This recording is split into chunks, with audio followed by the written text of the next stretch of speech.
Good morning, I'm Brian Reagan. This is Tyler Kelly. And we come to you with Mornings with Brian and Tyler. Today we're in Proverbs 16, verses 4 and 5. Tyler?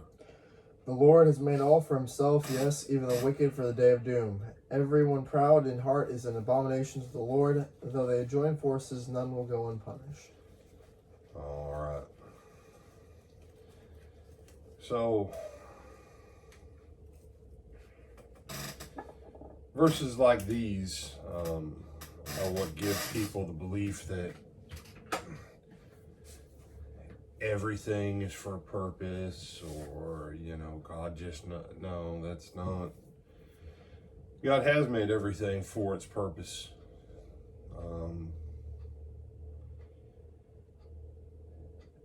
The wicked are for the day of trouble.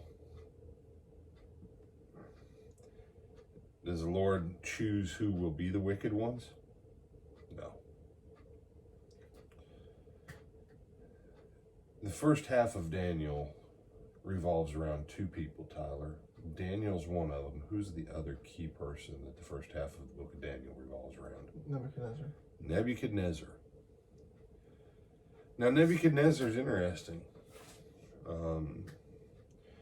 Verses 4 and 5 definitely would have applied to Nebuchadnezzar. Nebuchadnezzar was arrogant. The Lord wasn't the one who made Nebuchadnezzar make his choices. The Lord, I don't know why, to me, I read Daniel and I see that the Lord has a soft spot for old Nebuchadnezzar. But that's probably just me, But when you look at someone like Nebuchadnezzar, his interactions with Daniel, the first two times, cause him to reorient toward the God of Daniel. The third and final time with Daniel, when Daniel comes to him and he says, here's what's going to happen, here's what it's going to look like, and Nebuchadnezzar's like, I'm the greatest thing since sliced bread, I'm the greatest God that's ever walked on earth. And Daniel goes, yeah, dude.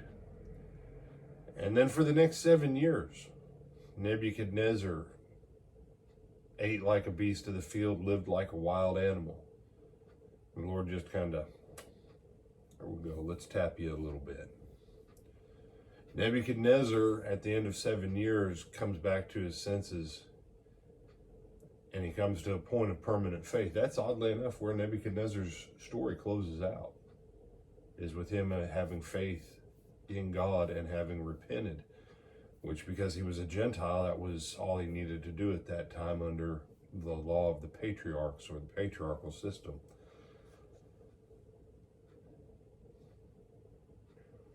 Then there's other wicked. They never get the same amount of time and opportunity as Nebuchadnezzar did. Wicked kings of Israel, wicked kings of other nations, they don't get as much time. But there again, it still comes back to a choice. No one makes you and I whatever. We have the choice. There are some choices, though, that once we choose that path, we're probably going to be locked in for a long time.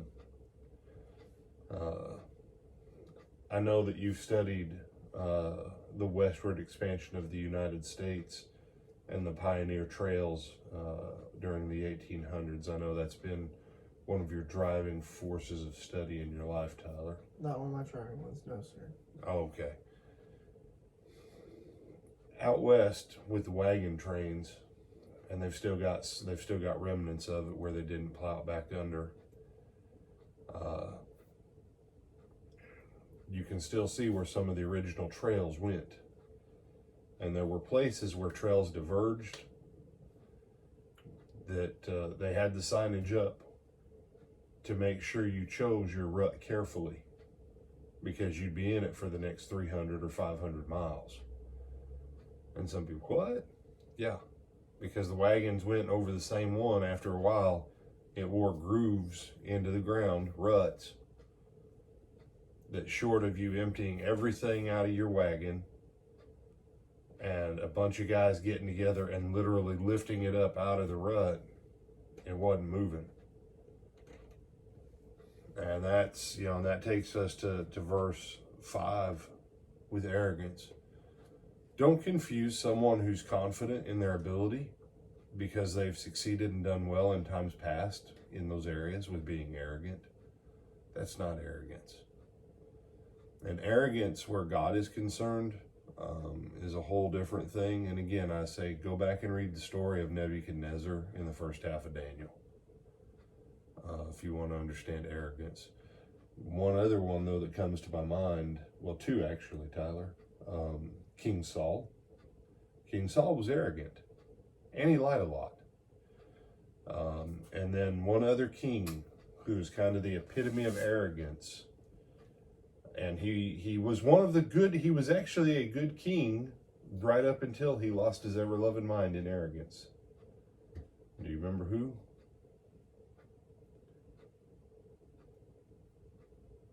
Was it Hezekiah? No. Hezekiah did get arrogant, though, briefly. He did. And, I'm trying to think which one got really... Oh! It starts with a J, doesn't it? Jehoiakim was bad, yeah. No, he was just bad. You said good until he got arrogant and lost his ever-loving mind. Yeah. Was that Joash? Because he thought he knew better once the high priest died? That saved him? Or are you thinking of... Uzziah. Ah, yes, him as well. Uzziah. Now, Josiah thinks he knows better than the Egyptian king. Josiah got arrogant, and that's what killed him.